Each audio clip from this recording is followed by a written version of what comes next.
ಹೇಳ್ತಾರೆ ಮುಖವಾಡಗಳು ಬೇಡ ಅಂತ. ಕೆಲವು ಬಹಳ ಚೆನ್ನಾಗಿರ್ತಾರೆ, ಹೊರಗಡೆ ಬಂದಾಗ ಬಹಳ ಚೆನ್ನಾಗಿರ್ತಾರೆ, ಹೊರಗಡೆ ಬಂದಾಗ ಏನ್ ಐಡಿಯಲ್ ಕಪಲ್ ಅವರು ಅಷ್ಟಿರ್ತಾರೆ. ಒಂದೊಂದು ಯುದ್ಧ ಶುರು ಆಗುತ್ತೆ ಕುರುಕ್ಷೇತ್ರ. ಮತ್ತೆ ಮುಖವಾಡಗಳು ಬೇಡ ಅಂತ. ಅದಕ್ಕೆ ನಮ್ಮ DVG ಅಂತ ಹೇಳೋರ್ ಮಾತನ್ನ ಬಹಳ ಚಂದದ ಮಾತದು, ಅದೆಲ್ಲೋ ಬರ್ದಿದ್ದೆ ನಾನು ಅದ್ರ ಬಗ್ಗೆ. ಹೇಗಿರ್ತದೆ ಅಂದ್ರೆ, ಒಂದು ವಠಾರ ಇತ್ತಂತೆ. ವಠಾರ ನಿಮ್ಗೆ ಗೊತ್ತಿದೆ, ಒಂದು 7-8 ಮನೆಗಳು 10 ಮನೆಗಳು ಒಂದೇ ಸಲ ಒಂದೇ ಗೋಡೆ ನಡುವೆ 2 ಮನೆ ನಡುವೆ ಇರ್ತದೆ. ನಡುವೆ ಒಂದಲ್ಲಿ ನೀರೆಲ್ಲ ಅಲ್ಲೇ ತಗೋಬೇಕು, ಎಲ್ಲರೂ ಅಲ್ಲೇ ಬದುಕುವಂತಹದ್ದು. ಎಲ್ಲರೂ ಬಾಡಿಗೆಯವರಿದ್ದವ್ರು. ಒಂದು ಮನೆ ಖಾಲಿ ಇತ್ತು ಬಾಡಿಗೆ. ಯಾರು ಬರ್ತಾರೆ ಕುತೂಹಲ. ಈ middle class and lower middle class ಅಲ್ಲಿ ಕುತೂಹಲಗಳು ಜಾಸ್ತಿ. ಆ ಮನೆಗೆ ಯಾರು ಬರ್ತಾರೆ ನೋಡ್ಬಿಡ್ಬೇಕು. ಒಂದ್ ದಿವಸ ಯಾರು ಬಂದ್ರು, ಇವರೆಲ್ಲ ಮೈ ಎಲ್ಲ ಕಿವಿ ಹಾಕಿ ಕೂತಿದ್ರು, ಯಾರು ಬಂದ್ರು ಅಂತ. ಬಂದದ್ದು ನವ ದಂಪತಿಗಳು ಬಂದ್ರು, ಹೊಸದಾಗಿ ಮದುವೆ ಆದವ್ರು ಬಂದ್ರು. ಇವ್ರಿಗೆ ಖುಷಿ ಆಯ್ತಂತೂ, ಹೊಸ ಗಂಡ ಹೆಂಡತಿ ಬಂದಿದ್ದಾರೆ, ಮನೇಲಿ ಇರ್ತಾರೆ ಅಂತ. ಇವ್ರು ಮಾತಾಡ್ಕೊಂಡ್ರು, ಒಂದ್ 4 ದಿವಸ ಆರಾಮಾಗಿ ಇರ್ತಾರೆ, ಆಮೇಲೆ ನಮ್ಮಂಗೆ ಜಗಳ ಆಡ್ತಾರೆ ಬಿಡಿ ಅವ್ರು ಅನ್ಕೊಂಡು. 8 ದಿವಸ ಆದ್ರೂ ಜಗಳ ಆಡ್ಲಿಲ್ಲ. ಇವರೆಲ್ಲ ಗೋಡೆ ಕಿವಿ ಹಚ್ಕೊಂಡೇ ಕೂತಿದ್ರು, ಜಗಳ ಆಡ್ತಾರೆ ಅಂತ. ಜಗಳ ಇಲ್ಲ, ಮನೆಯಿಂದ ನಗೋ ಧ್ವನಿ ಕೇಳಿಸ್ತಾ ಇತ್ತು. ಏನ್ ಸಂತೋಷ ನಗ್ತಾ ಇತ್ತು. ಗಂಡ ನಗ್ತಾನೆ, ಹೆಂಡತಿ ನಗ್ತಾರೆ. ಇದೆಂತ ಗಂಡ ಹೆಂಡತಿರಿ ಅಂದ್ರು ಅವ್ರು, ಜಗಳ ಆಡೋದಿಲ್ಲ ಅಂದ್ರೆ. 8 ದಿವಸ ಆಯ್ತು, 1 ತಿಂಗಳಾಯ್ತು, ಜಗಳ ಇಲ್ಲ.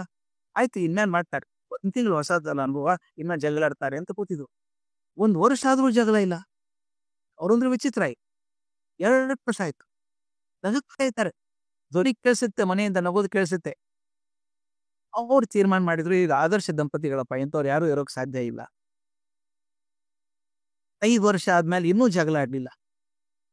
ಅವನ್ ತೀರ್ಮಾನ ಮಾಡಿದ್ರಂತೆ, ಇವ್ರಿಗೆ ಆದರ್ಶ ದಂಪತಿಗಳು ಅಂತ ಒಂದು ಪ್ರಶಸ್ತಿ ಕೊಡೋಣ. ಆ ಊರಲ್ಲಿ ಲೋಕಲ್ ಒಬ್ರು ಯಾರು ಮ್ಯಾಜಿಸ್ಟ್ರೇಟ್ ಇದ್ರು, ಲೋಕಲ್ ಮ್ಯಾಜಿಸ್ಟ್ರೇಟು ಅವ್ರನ್ನ ಕರೆದು ಅವ್ರ ಕಡೆಯಿಂದ ಒಂದು ಪ್ರಶಸ್ತಿ ಕೊಡಿಸಿದ್ರು ಇವ್ರಿಗೆ. ಆದರ್ಶ ದಂಪತಿಗಳು. 5 ವರ್ಷ ಆದ್ರೂ ಒಂದು ಸಲ ಜಗಳಾಡಿಲ್ಲ ಇವ್ರು, ಎಂತ ದಂಪತಿಗಳು, ಆದರ್ಶವಾಗಿದ್ದಾರೆ.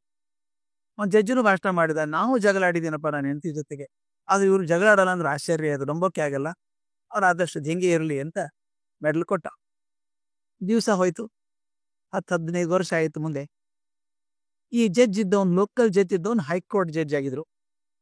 ಅವ್ರ ಮುಂದೆ ಒಂದು ಕೇಸ್ ಬಂತು. ಕೇಸ್ ಯಾವುದು? ಡೈವೋರ್ಸ್ ಅಪ್ಲಿಕೇಶನ್ ಬಂದಿರ್ತಾವ ದಿನ ಒಂದ್ ಯಾವುದು ಅಂತ. ತನ್ನ ಚೇಂಬರ್ ಅಲ್ಲಿ ನೋಡಿ, ಯಾಕೆ ಡೈವೋರ್ಸ್ ಅಪ್ಲಿಕೇಶನ್ ಇದು ಅಂತ ನೋಡಿದ್ರೆ, ಆ ಆದರ್ಶ ದಂಪತಿಗಳು ಗಂಡ ಅಪ್ಲೈ ಮಾಡಿದಾನೆ ಡೈವೋರ್ಸ್ಗೆ.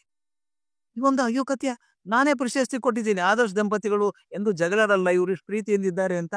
ಡೈವೋರ್ಸ್ ಯಾಕೆ ಕರೆಸಿದ್ರು ಅವನ್ನ? ಕೋರ್ಟಲ್ಲಿ ಮಾಡೋದು ಬೇಡ, ಯಾಕಪ್ಪ ಇಷ್ಟು ಚೆನ್ನಾಗಿದ್ರಲ್ಲ ನೀವು, ಯಾಕೆ ಅಪ್ಲೈ ಮಾಡ್ಕೊಂಡ್ರಿ ಡೈವೋರ್ಸ್ಗೆ ಅಂತ ಕೇಳ. ಆಗ ಗಂಡ ಎದ್ನಂತೆ, ಸ್ವಾಮಿ ನನಗೂ ವಯಸ್ಸಾಗ್ತಾ ಇದೆ, ಈಗ ಎಷ್ಟು ಅಂತ ತಾಳ್ಕೊಳ್ಳಿ ಸರ್ ಅನ್ನಂತ. ಏನ್ ತಾಳ್ಕೊಂಡೆ ನೀನು ಅಂತ ಕೇಳಿದ್ರು. ಸರ್ ನೀವು ಹೊರಗಡೆ ನಗ್ತಿದ್ರು ಅಂತ ಹೇಳ್ತಿದ್ರಲ್ಲ ಜನ ಎಲ್ಲ, ಗಂಡ ನಗ್ತಿದ್ದ, ಹೆಂಡತಿ ನಗ್ತಿದ್ದ ಅಂತ. ನಾವೊಂದು ಅಗ್ರಿಮೆಂಟ್ ಮಾಡ್ಕೊಂಡಿದ್ವಿ ಸರ್ ಮದುವೆ ಆದ ತಕ್ಷಣ. ಏನ್ ಅಗ್ರಿಮೆಂಟ್? ಆಕೆಗೆ ಏನಾದ್ರೂ ಸಿಟ್ಟು ಬಂದ್ರೆ ಹೆಂಡತಿಗೆ ಯಾವ್ದೋ ಕಾರಣಕ್ಕೆ, ಮನೆಯಲ್ಲಿ ಏನ್ ಸಾಮಾನು ಇದೆಯೋ ಅಂತ ತಗೊಂಡು ಬಿಸಾಕ್ಬೇಕು ನನ್ನ ಕಡೆ, ಆಕೆ ಜೋರಾಗಿ ಬಿಸಾಕೊಳ್ಳ ನನ್ನ ಕಡೆ, ಅದನ್ನ ತಪ್ಸ್ಕೋಬೇಕು ನಾನು. ನನಗ್ ಬಡದ್ರೆ ಆಕೆ ನಗ್ತಾ ಇತ್ತು, ಕರೆಕ್ಟ್ ವಿತ್ತು ಗುರಿ ಅಂತ. ನಾ ತಪ್ಸ್ಕೊಂಡ್ತಾ ಇದೆ, ಹೆಂಗ್ ನಗ್ತಾ ಇದೆ, ಹೊರಗಡೆ ಧ್ವನಿ ಕೇಳಿಸ್ತಿತ್ತಲ್ಲ ನಗೋದು, ಅದು ಇದು ಮುಖವಾಡ ಅಲ್ವಾ? ಹೊರಗಡೆ ಮಾತ್ರ ಚೆನ್ನಾಗಿದೆ ಅಂತ ತೋರಿಸ್ಕೊಳ್ಳೋದು, ನಗನಗ್ತಾ ಇರ್ತಾರೆ ಅಂತ ತೋರಿಸೋದು, ಒಳಗಡೆ ಇಲ್ಲ. ಅದರಿಂದ ಅತ್ಯಂತ ಪ್ರಾಮಾಣಿಕವಾಗಿ ನಮ್ಮ ನೋವುಗಳನ್ನು, ಸಂತೋಷಗಳನ್ನು ಹಂಚಿಕೊಳ್ಳೋದಾದ್ರೆ ತುಂಬಾ ಚೆನ್ನಾಗಿರ್ಬೋದು, ಸಂತೋಷವಾಗಿ ಬದುಕಬಹುದು.